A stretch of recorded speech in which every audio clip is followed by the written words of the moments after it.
Happy New Year to you, Leo Rising. It's Cosmic Girl talking astrology for our first calendar month being January of 2025. I'm going to be unpacking the planets in transit in a chronological order.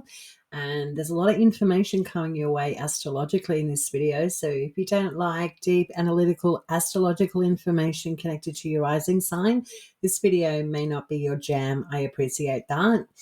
But if it is, your Cosmic Girl 101 has you covered. So sit back, relax, and slowly digest all of the beautiful planetary movement and how it's connected to your rising sign for our first calendar month of the year. Okay, so from the 1st to the 5th of January, we have a Pluto-Mars retrograde opposition. So this can have you feeling torn or really, really agitated, if you will, within the body. So your body could be feeling inflamed, agitated. Something or someone could be pushing on your buttons, making you feel uncertain or feeling like you are drained in energy. And it could be because of turmoil or changes going on with relationships, partnerships, agreements, contracts, and trying to end things that have been going on for a very, very long time.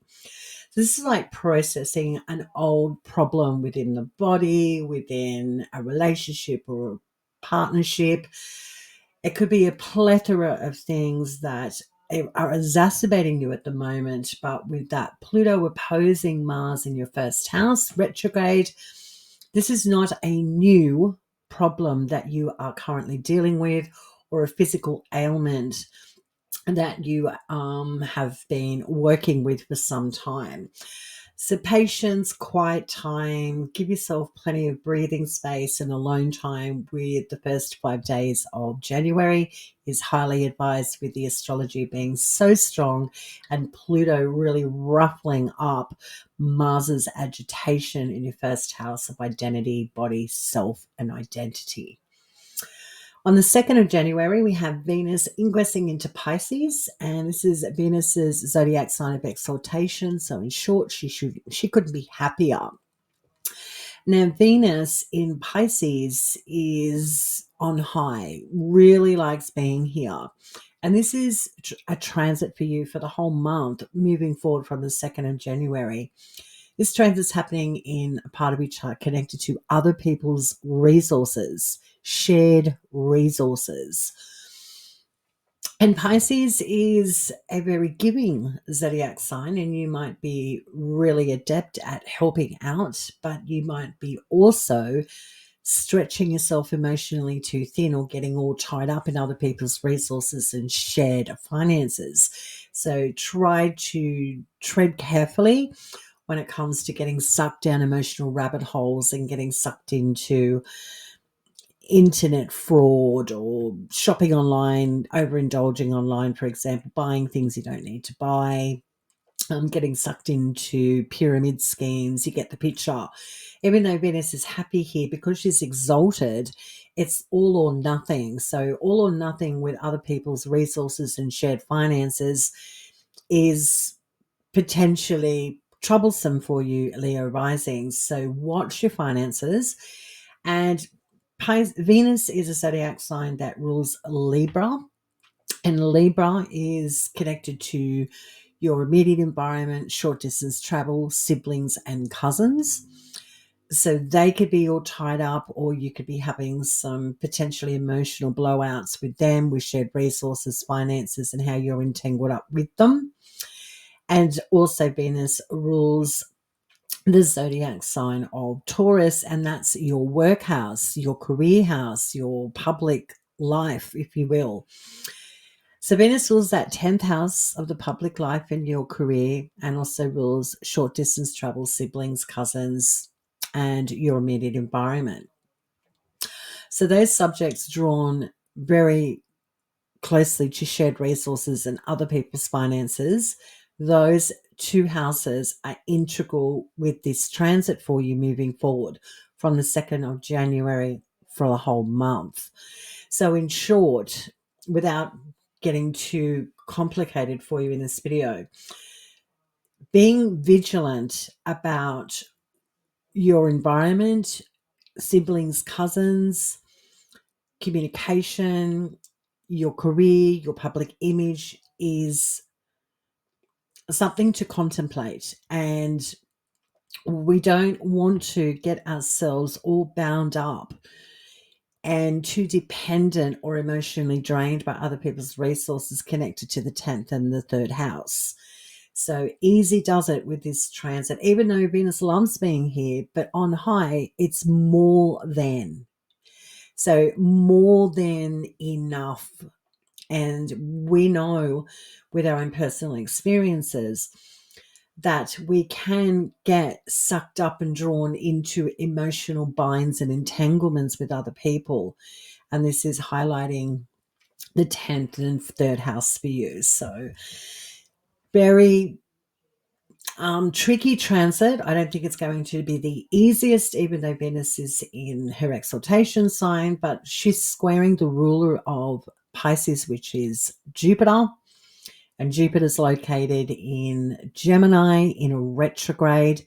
So this means there's potential for exacerbation, no structure, things are unclear, morals, ethics, laws are all sort of going out the door.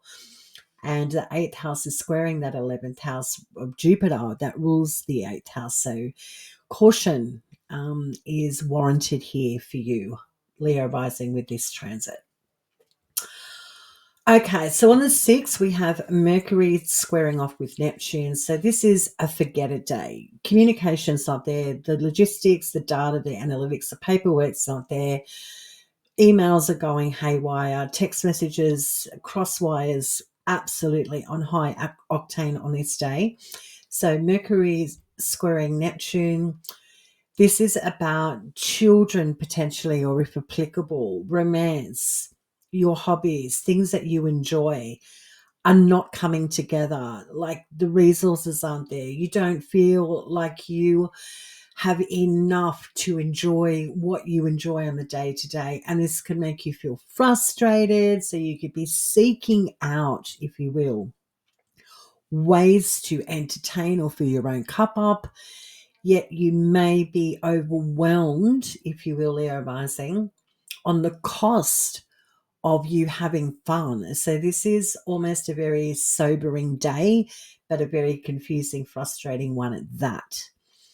The same day we have Mars, which has been retrograding in Leo in your first house, now retrogrades back into Cancer, into your 12th house of the unseen.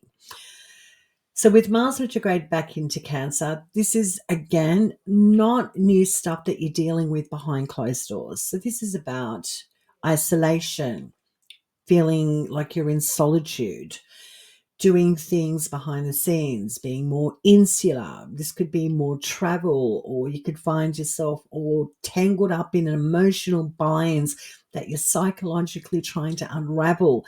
So it could be a mentally draining transit, but again, it's not new stuff that you're trying to overcome here. So what's the practical application? How do you work with a Mars retrograde in your 12th house, which can be very difficult when it comes to lots of travel, lots of exacerbation, feeling itchy, feeling like you've got to do what you've got to do, but it's draining you psychologically. It's making you feeling fatigued. Self-care, healthy lines in the sand, healthy boundaries, learning the word no. With Mars retrograde here in Cancer in 12th house, it's also squaring that 8th house as other people's resources and finances. So this could be giving you the golden key into why you are feeling the way you're feeling. All the entanglements with other people and financial aspects connected to other people and shared resources could be indicative of what's making you feel exacerbated, agitated, drained, energetically fatigued. So learning healthy no's, healthy boundaries, don't spread yourself too thin, don't overcompensate, Leo rising, is the astrological advice.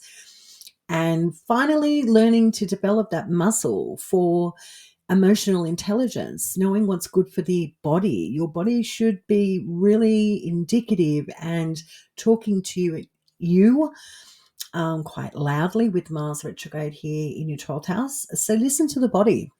The body responds in kind to the environment. And if the environment is unfavorable or exacerbating, Mars will really kick things up and make things more agitating and aggressive. And that gives you the opportunity to finally cut things out and away. And yeah, again, learn to develop and muscle a new strategy to not be so blown around by your emotions. Seek out professional advice if necessary. Use friends as safe sounding boards. You get the picture. There is support out there should you need it at all, Leo rising. But with Mars retrograde in Cancer in your 12th house, which won't go direct until the 23rd of February, it's an opportunity to finally wrap things up and feel stronger within yourself about what your idea is of peace and quiet, what you enjoy doing behind closed doors, and not being blown around or being so concerned about how other people influence you or entanglements that you're all entangled up in psychologically and emotionally. Also from the 6th to the 11th of January, because Mars is now retrograded back into Cancer, it's still opposing that Pluto in Aquarius in your 7th house. So this is indicating that it's still difficult to put things to bed or iron out any nuances or kinks or aggravation or differences of opinions with relationships, contracts, agreements, and rest, putting things to bed. So Pluto is still really giving Mars retrograde a difficult time. And this, again, how do you work with this? How do you navigate this? How do you intelligently go with this opposition and feel empowered? It is, again, about saying no's, drawing lines in the sand, doing what you need to do to fill your own cup up. Okay. On the 8th of January, we have Mercury ingressing into Capricorn. So the dignity of Mercury increases significantly whilst it moves into the zodiac sign of Capricorn, because it's been in detriment in Sagittarius. And that means that Mercury is now a healthier Mercury. So mercurial things become more organic and easier to deal with. So that's our intellectual spaces. That's our thought processes, data, detail, analytics, communication. Things become a lot more clearer and easier to deal with. Even though it gets busier, things are easier to see, deal with, and ruminate about. And this transit from the 8th of January for the whole month, with Mercury going into Capricorn, is happening in a part of your chart connected to work, health, services, and labor. So this tells me astrologically for you as a Leo rising, you're very sharp when it comes to knowing what's good, making intelligent decisions when it comes to the physical body, your health, your diet, work, what you do on a day-to-day. Is it working? Is it practical? Is it sustainable? Do you need to change things up? Do you need to maybe consider researching different ways of doing things on the day-to-day that are habitual? Maybe it's time to change things up. So this is a helpful transit for you, with Mercury going into Capricorn in your 6th house, moving forward from the 8th of January for the whole month. Then we have on the 13th, could be on the 14th, depends where you are on our beautiful planet Leo rising. We're having a full moon in Cancer, and this is happening in that 12th house where Mars has just retrograded back into. Now, a full moon is a full expression, like the moon cannot get any more light. This is as far as we can go moment with this cycle. So this is letting you know, Leo rising, that it's as far as you can go when it comes to overextending yourself, feeling isolated, feeling lonely, feeling disconnected, feeling cut off, feeling that you you can't allow your emotions to be unseen or expressed. This can't be sustained anymore. And this could be the 13th or the 14th of January, that make or breaking point for you, where you just go there, let it all out. And whilst this is happening, or potentially could be a wonderful release, even though also a painful one or a painful acknowledgement, what's reflecting back to you is that your body, what is on a day-to-day, cannot be sustained. It's like time for change moment, and that's only positive for you on the 13th, or again on the 14th of January, with that beautiful full moon in Cancer. The moon is connected to the zodiac sign of Cancer, so we have a very beautiful, quite content full moon for our first full moon of 2025. But in this 12th house, what you could be content with is expressing the necessity of nurturing the body, yourself, who you are, what you love, what is good, what is not good for you anymore. It's like a cathartic cleansing for you, Leo rising, on the 13th to 14th of January. So lovely. We've got to purge, because if we don't purge and let go, we can't let the good stuff in. So release time. And then on the 14th to the 15th of January, we've got Venus squaring off with Jupiter retrograde. So this can be particularly an uncomfortable day of realizing that your social connections, your dreams, or your goals can no longer be sustained or keep tracking in the same direction. Something needs to change and shift. So this could be a sobering conversation. This could also see you feeling like you need to change up social circles. You might need new professional ambassadors. So you might be seeking out new different people, places, and faces to connect with. It's like out with the old, in with the new. So you could be feeling like, things are stale. And with Venus in your 8th house of other people's resources and shared finances, squaring off with Jupiter retrograde in Gemini in your 11th house of your goals for your future, your friendships, your social networks, people that help you professionally. This again indicates this is not a new nuance or conflict.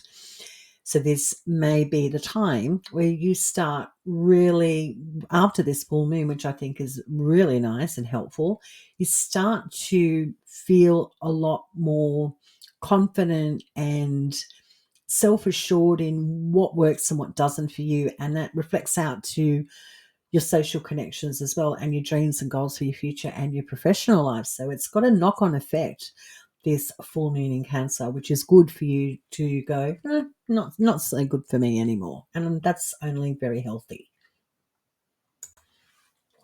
From the 15th to the 16th, we have a Venus conjunct Saturn and the Sun opposed Mars retrograde. So these 2 days of the month, right smack in the middle of the month, after that very cathartic full moon on the 13th to 14th, we have that sobering moment where we decide we are all in or we're all out days. And this is connected to other people's resources, shared finances, could be siblings, could be cousins. It could also be connected to your environment, what works, what doesn't. So this is good for you being quite certain that you're done with a relationship, a connection. This could be paying off a debt. This could be ending a financial transaction. You could end a savings goal. You could also be like cashing in on an asset that helps you with your finances moving forward, or gets you out of an entanglement or a financial bind with someone. This looks great for certainty. Venus Saturn conjunctions is sobering, mature decisions moving forward. So there's something going on with other people's resources, shared finances, all tangled up with the 3rd house of siblings, cousins, your immediate environment, travel, communication, your work, your career, your public name. You can hear and start to appreciate Leo rising in this month's astrology for your rising sign. that there's real certain moments of yes, no, no longer sustainable, yes, I'm happy to move forward. So these are like definitive fine lines in the sand that you're drawing in the month of January, which is great. And we also have, after Venus conjunct Saturn in your 8th house on the 15th to the 16th, the Sun is opposing Mars retrograde. So this is about being on high alert, if you will, of not dropping the ball on what you're doing on the daily environment. You know, like keeping up a certain physical work mentality, not getting so lost in the past or resting on your laurels. You've got a job to do. You've got to keep up appearances, and you certainly have to keep up with your health. So even while there's something very sobering going on with the Venus-Saturn conjunction, there's something also that needs your attention that could be making you feel torn. Like, I don't want to deal with a reality. I want to check out, but there's something sort of screaming for your attention that you need to show up. So it can be particularly frustrating and quite emotional days from the 15th to the 16th of January. I mean, we're all going through it. It's just that these are the houses that are, these particular planetary aspects are occurring for you. Then on the 19th, we have the Sun ingress into Aquarius in your 7th house of relationships, contracts, agreements, partnerships, endings, a house of rest. And the Sun is in Aquarius in detriment. So in short, it's like going to the annual dental checkup moment. We don't like to do it, but we've got to do it. So think of the Sun going, I don't like to be here. Now, the Sun is your ruling planet. So that's your body, your identity, your sense of self, who you are. And it's transiting in the 7th house of other people. So for 4 weeks from the 19th of January moving forward, you are going to be heavily connected and you're all up in other people's business, if you will. So this could be particularly tiresome, draining on your energy, draining on your body. So again, self-care is highly advised. Definitely seek out services in your community, professional ones, or new networks that uplift you, that can help you, finding a soothing balm or help you with creating, again, healthy boundaries and learning to cope with the pressures, the realities of the day-to-day of dealing with other people. So this could be a particularly draining transit for you with the Sun in Aquarius in detriment in your 7th house. From the 21st to the 22nd, when the Sun does go into Aquarius, this is where the Sun conjuncts Pluto and sets off a new synodic cycle. So think of the Sun that rules you, your identity, who you are, conjuncting Pluto, which is massive change brewing beneath the surface. It's huge. And this 12-month cycle, the Sun won't hit Pluto again for another 12 months when it goes all the way through the zodiac signs and then comes back to Aquarius in 12 months. So there's a 12-month cycle about to begin and you're embodied in it. You're connected to this. And this is in Aquarius, which is about the future, freedom, liberation, thinking outside the box. It's very intellectual, this zodiac sign, but it's a fixed zodiac sign. So this is like trying to break molds, break out of some sort of restriction connected to contracts, agreements, partnerships, relationships, ending things, creating more rest and peace for yourself.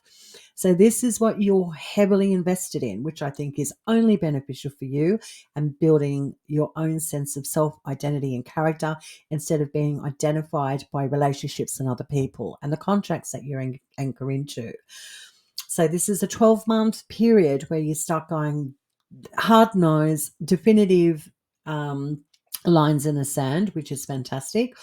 You could also have some abrupt power struggles as well. There could be some massive losses. So heads up there astrologically. There could just be some real things brewing beneath the surface that come up that surprise you in the next 12-month period. So again, self-preservation, knowing healthy boundaries, knowing who you are is going to be integral in how you move forward and how you interplay with significant relationships and other people in your life. On the same day of this conjunction, Uranus retrograde is sextiling Mars retrograde. So this, while this 12-month cycle is setting out, This also helps with letting things go from the past and feeling a lot better about being alone, doing your own thing, not being so dependent, running your own race when it comes to your career, your public image, what you want to do professionally. Whilst this is all brewing with Uranus retrograde and Mars retrograde connecting in a sextile on the day of the Sun Pluto conjunction, there's transformation happening behind the scenes. It's going to have you feeling and possibly really aware of how these relationships, contracts, and agreements impact your public image, who you are, how people see you on the world stage, and even your career and your professional life. So big, profound changes. And again, for all of us, but these are the houses that these changes are happening for you, Leo rising. The 23rd to the 24th, we have Mercury opposing Mars retrograde. So this is about dropping the ball, not looking after yourself. I don't want to go to work. I don't want to play. I'm not interested in connecting. I just want to chill out behind closed doors. So this is like avoiding the things that we shouldn't avoid day. So just be gentle with yourself if you're really struggling with dealing with anything physical, psychological, um, addictions, feeling isolated. Again, learn how to reach out, use people around you that are safe and that are supportive, because you don't want to be dropping the ball too much, because your body, your work, services, things that are on the daily really do need your attention. So this can be like, I don't want to play, but you have to show up. So it can be really particularly scratchy days, if you will, the 23rd to the 24th. But we also got Mercury trining Uranus retrograde in Taurus. So this is like a return to revisiting whilst you're in two minds about wanting to drop out of the scene, but knowing you should be working or showing up. There could be support from someone in a superior position in your environment that can help you accomplish what you need to accomplish, whether it's physical, psychological, etc., etc. Things are lining up. There is support around you, and you may find that some powerful people step in on the 23rd and 24th of January to support you and help you get out of this struggle of the delicate balance of working to live instead of the metaphor of living to work, which will be quite helpful. The 25th to the 26th, these are wonderful days of the first calendar month. We have Venus sextiling Uranus. Now, Uranus is retrograde, and Venus is the planet that's connected to the zodiac sign of Taurus. And this looks fantastic for leaning on other people's resources to support you. So this is where you get the government grant, you get the contract, you get a new leadership role in your workplace. Finances come through that have been delayed.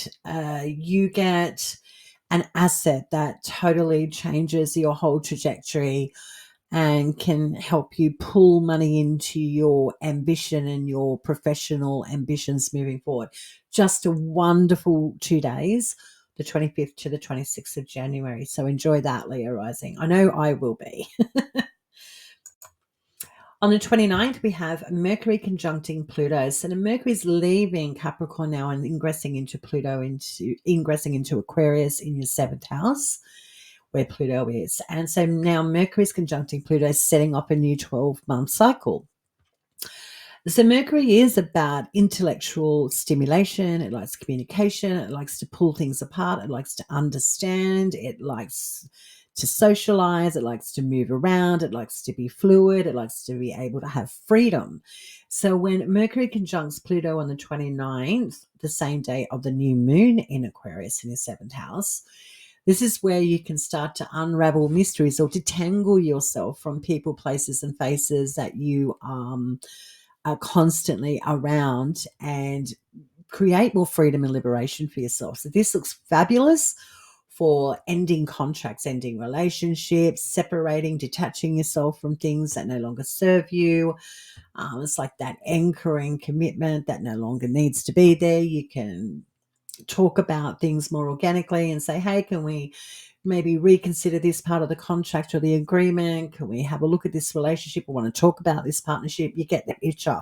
Mercury is really good at communicating and being very fluid and open and receptive. So when this Pluto Mercury conjunction happens, setting off a 12-month cycle, things can be sorted out. But there also can be some unraveling before we get to that nice red bow in 12 months' time of finally putting things to rest and feeling very settled in regards to the seventh house topics of relationships, contracts, agreements, endings, and rest. And yes, that new moon in Aquarius on the same day, it sets off a new cycle that feels very embodied, very emotional, very insular.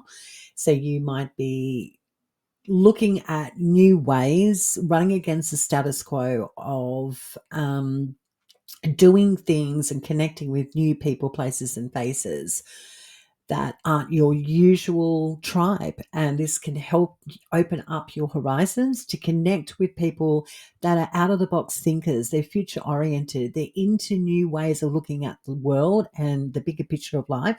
And you might be starting to connect with those people and feel really in tune. So this could be you connecting in new social circles, which will be quite uplifting for the Leo risings moving forward from the 29th of January. Then on the 30th, we've got Uranus going direct. And so your 10th house has taken a bit of a hit from since 2018 because Uranus is the planet of unpredictability and acute change. So you could have had like really high highs with your career, your public image, your name, how people know you in the public could have taken a hit, for the not so good, or it could have been taken a beating that really helped you transform and break molds in regards to being more entrepreneurial with your career, for example. But you've developed a certain muscle for going with the flow and not being so rigid in regards to your professional path and superiors and your relationships with them, people in perceived positions of power. So when Uranus goes direct on the 30th, you're more flexible and adaptable to go, I can start something new. I don't need to be the same old same me. I can stop being a school teacher and I can start being a polo sports trainer, for example. It's like that flexibility is available to you now. You're not too concerned about changing things up when it comes to your professional life, your identity, and how people know you moving forward from the 30th of January. And that's really, really helpful. Then the last 2 days of January, we've got really nice days with planetary aspects. We've got the Sun trining Jupiter retrograde. This is wonderful for creating more structure and flow and harmony between friends, your social connections, people that support you professionally, hooking up nicely with relationships, contracts, agreements, endings, feeling like things are just right from the 30th to the 31st of January, and Venus conjuncting Neptune in your 8th house of shared resources, other people's finances, your assets, your possessions. This looks wonderful for finally putting a debt to bed, finally letting go of a financial entanglement, or cashing in on an asset or a possession that really uplifts you. So like getting a contract that you just can't believe is happening. So wonderful 2 days ending our first month for 2025 on the 30th to the 31st when the Sun trines Jupiter, beautiful, flowy, and Venus conjuncting Neptune, fantasy out of the blue, dissipation, anything goes. So there you have it, Leo rising. That's your astrology for the month of January. Thank you for taking your time to tune in with me. I trust you got some value from the video. If you like the content and you haven't subscribed already, please consider subscribing, hitting the bell notification for upcoming videos connected to astrology. You can like the video, you can share it, and you can also leave some comments in the comments section below. I welcome interaction from the public. Sharing your astrological video with other people around you, like your friends or your intimate partner, it gives them a light into what you're going through. So that can be helpful. So feel free to share with others. Hey, look, this is what's going on with me. I need some help, or, this deal that we're trying to brew, we're trying to get together, looks like it might come together or it just may dissipate, it might fade out. You get the picture. It can help other people around you know what you're dealing with. And if you're working with people, the hot dates that I've mentioned throughout the month can assist in helping making decisions moving forward that help your life be in flow and in harmony with the planets in cycles and transits. Okay, guys. Thanks again. I'm your Cosmic Girl 101. Trust you have a fabulous month. And remember, stay cosmic.